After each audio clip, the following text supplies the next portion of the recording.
Good morning. What can you say? Good morning. What's up, y'all? Man, I ain't gonna lie. Went to bed at 5 o'clock this morning. I've been up since 8:30. Got breakfast, made some phone calls, sent some emails out. I've been working. And as soon as I finish this, upload this, we taking a quick nap. But welcome to championship recap. Welcome to the Sportsman Act, first of all. Your boy Deal, D-Walt, whatever you want to call me, the young whippersnapper, sports fanatic. Welcome back to the show. The Sunday Championship recap. That's what we got today. UConn versus South Carolina. And boy, oh boy, oh boy, it was a massacre. We're going to talk about the game. We're going to talk about what it did for each team. And then we're going to lead into what's the future for each team. Right? Cool. So, I ain't really got much energy for y'all because I ain't gonna lie. I'm finna get this up and on YouTube today so I can be asleep, but really in the next hour so I can be asleep and get at least a 3-hour nap in.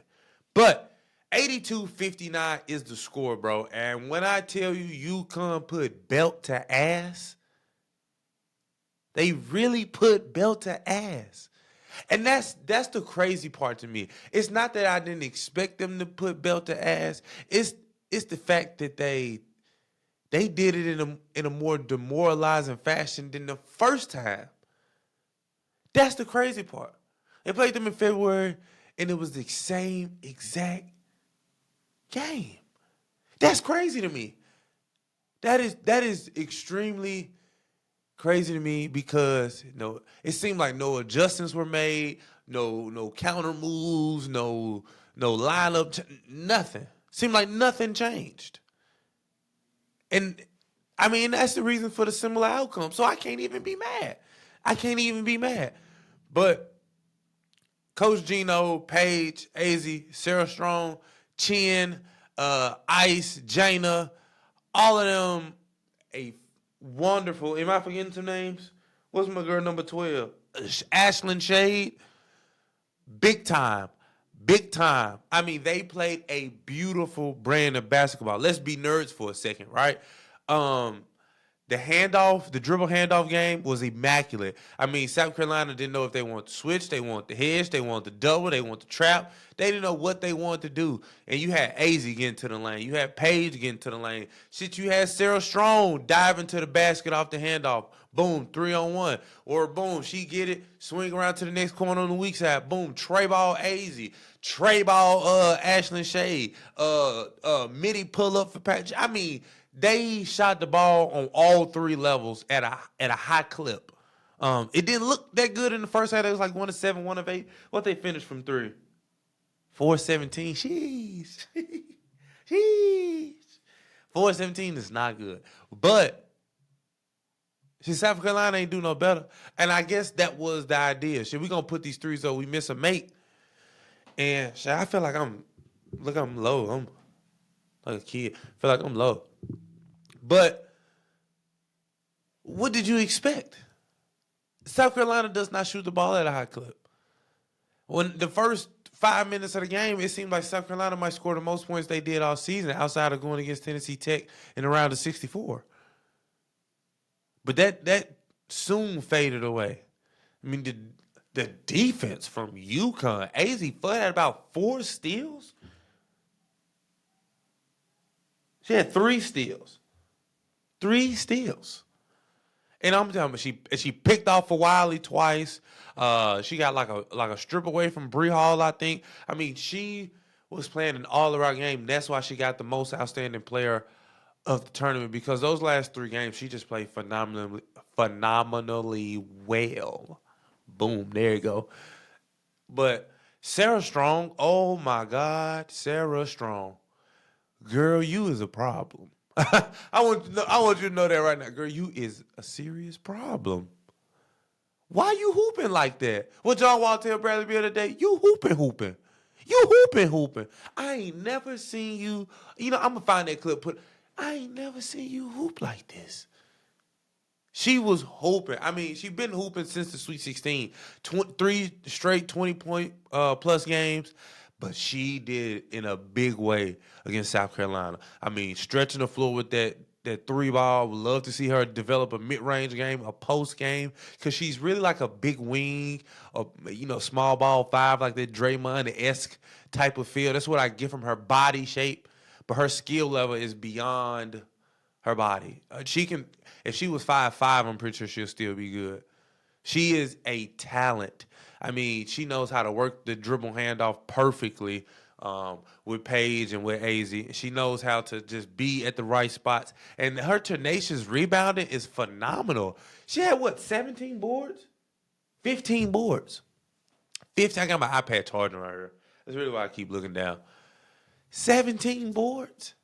That is from a freshman in the national championship game?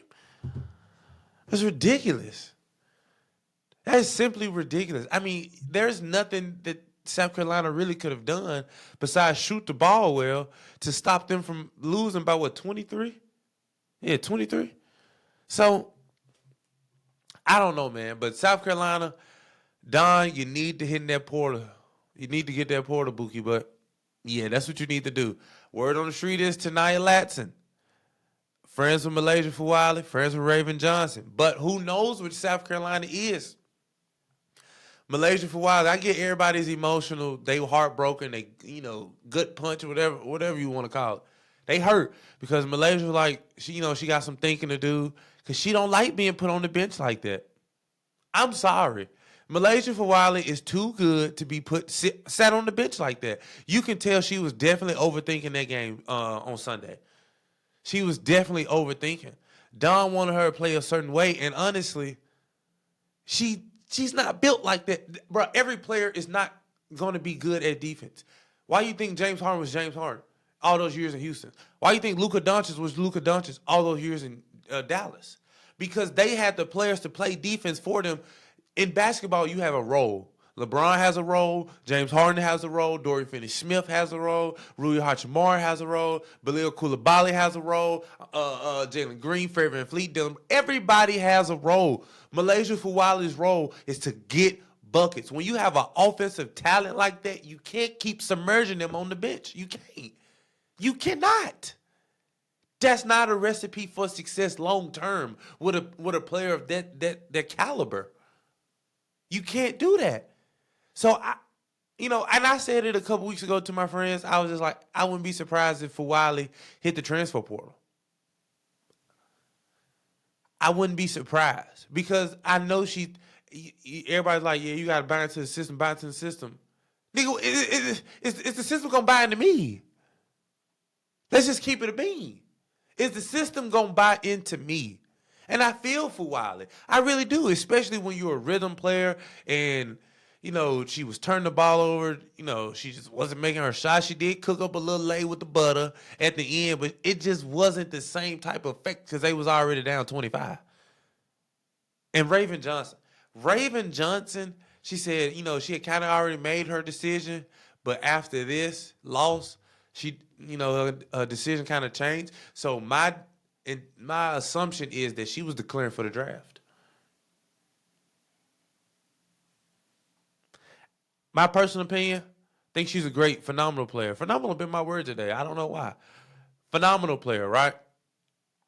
But are you good enough right now?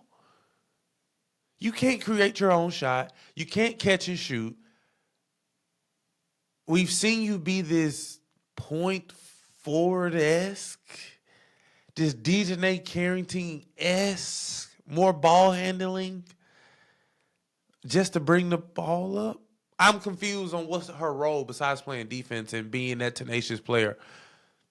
Not really sure. So I would love to see her stay another year, build up her repertoire on the offensive end because defensively she's going to be great no matter where she's at.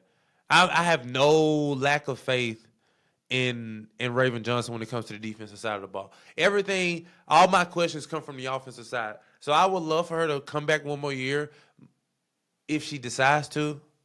And work on that offensive bag. Now, if Fawali hit the portal, I mean, shit, you might as well dip then, gang. You might as well.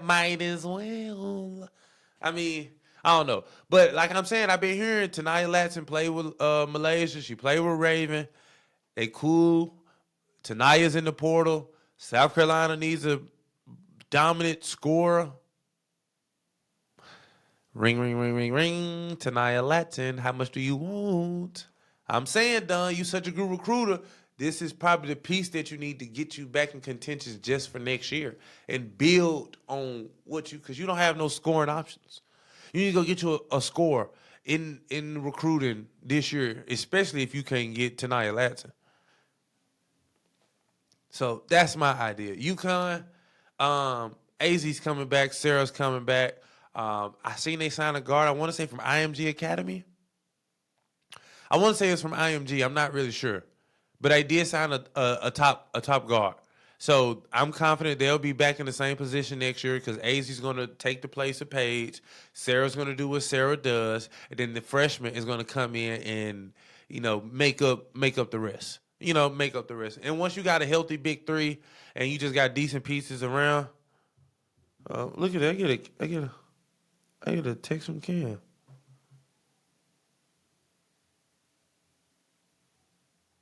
Look at Cam text me mid-show. Cam. Let me tell. Let's send Cam a picture.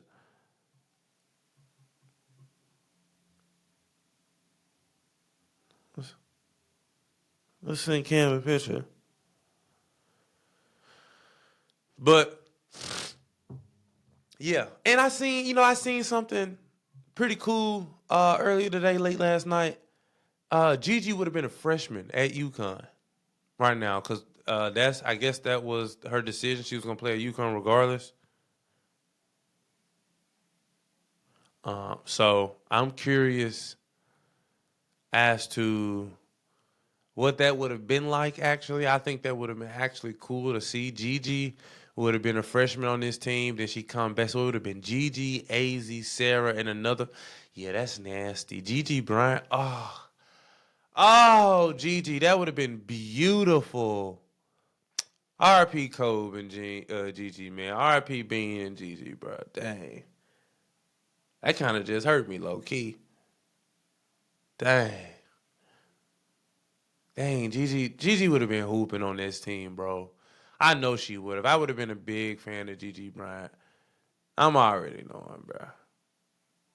Dang. It got me hurt. Nah, I gotta get off. I gotta get off. But honestly, bro, I'm really just glad Paige.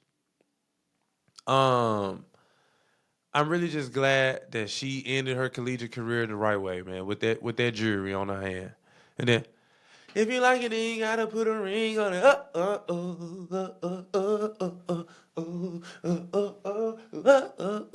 Talk to the hand. Period. Jewelry. Period. Pooh. Really glad that she ended it like that. That was I was emotional yesterday, man, watching her win it like that. When she went to the bench and hugged Gino and she just, it all came out. You got to think about it, man, that girl been through hell and back these last few years.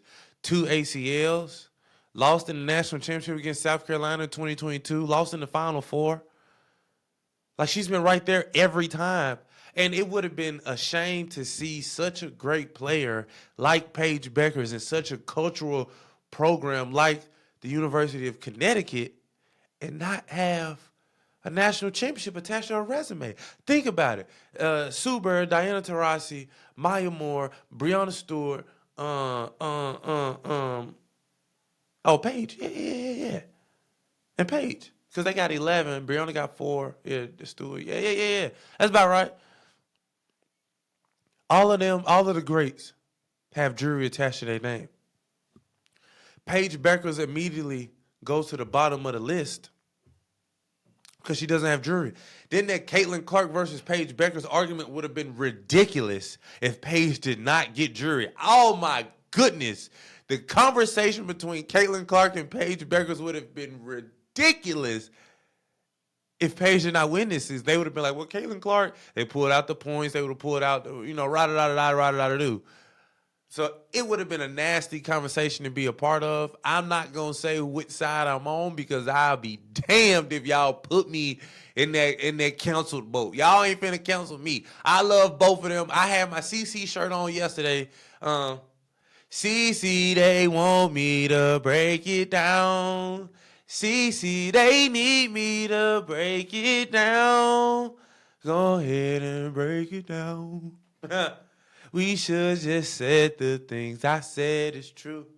There's not a measuring tape long enough that could measure the distance that I went for you.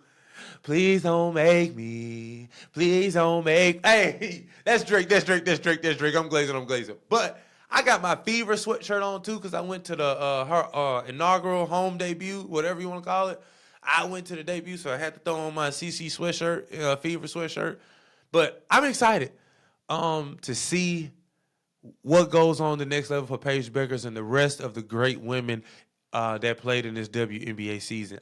Before I get to the end of this video, I want to do a quick overview. I want to say this season was by far the most remarkable women's college basketball season I have ever been a part of. And it's not only because I was simply a part of it for my career and I simply was a part of it here on YouTube, but I was able to learn so much about these players. Oh, I was able to learn so much. SEC, ACC, Big 10, Big 12.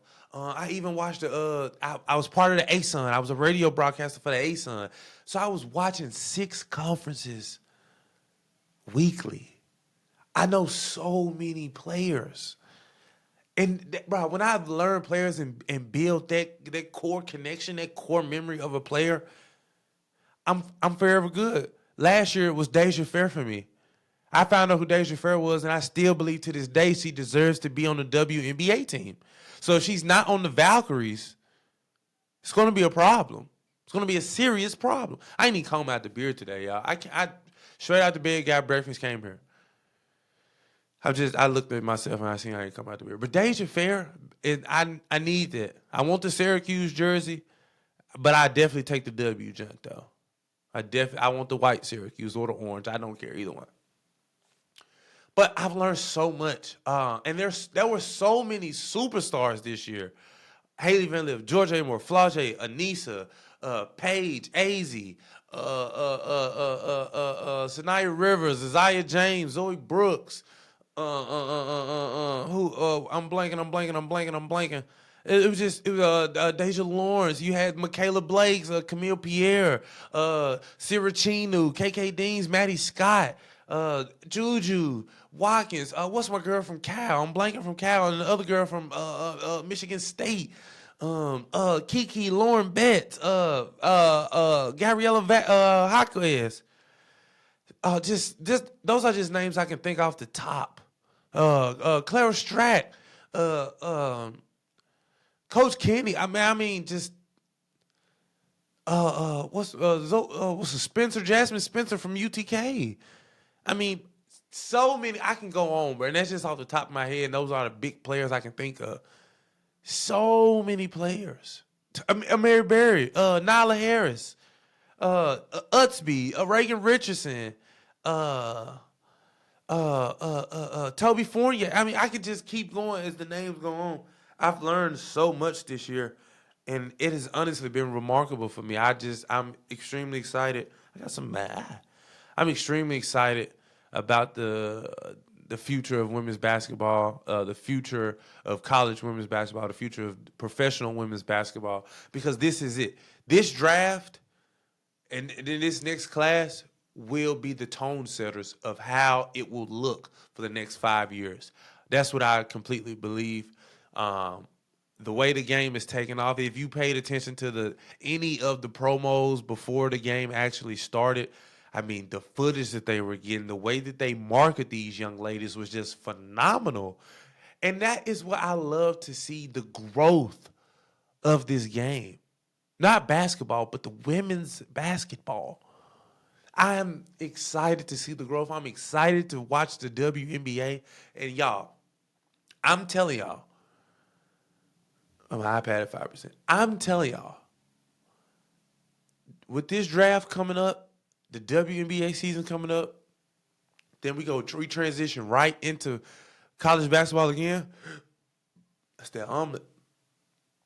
It's going to be phenomenal. Excuse me, by the way. It's going to be phenomenal. I can't, that's the word of the day, phenomenal. Because that's what we watched yesterday in the national championship. Phenomenal basketball be played. The best team won because they played the right way. They played on every single level, shooting, finishing, free throws. They won the defensive battle, turnovers. We watched it. And now the game is about to change. So I'm excited. I am. Like I said, that's my quick overview on the season. I come up with some predictions in the middle of the summer, all that shenanigans, all that good stuff. But the mock draft is coming this week. I'm thinking about just doing the first 2 rounds because there's a lot of talent across the board. So I think I'll just do the first 2 rounds. I was thinking about doing the third. I was thinking about just doing the first. But I think the first 2 rounds offer a sufficient enough to build my own mock draft. So the idea is to draw one like Wednesday, Thursday, then drop the other one Friday, Saturday, because the draft is on Monday, and we'll be live streaming that.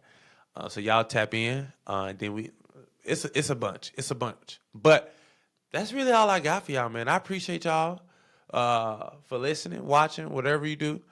Make sure you like, comment, share, subscribe, the whole 9, because I ain't stopping. I ain't letting up. The W season is around the corner, so the content is coming. I told y'all, I'm here to stay. I ain't playing no more. They thought they was them. Well, I'm him. Facts. That's straight facts.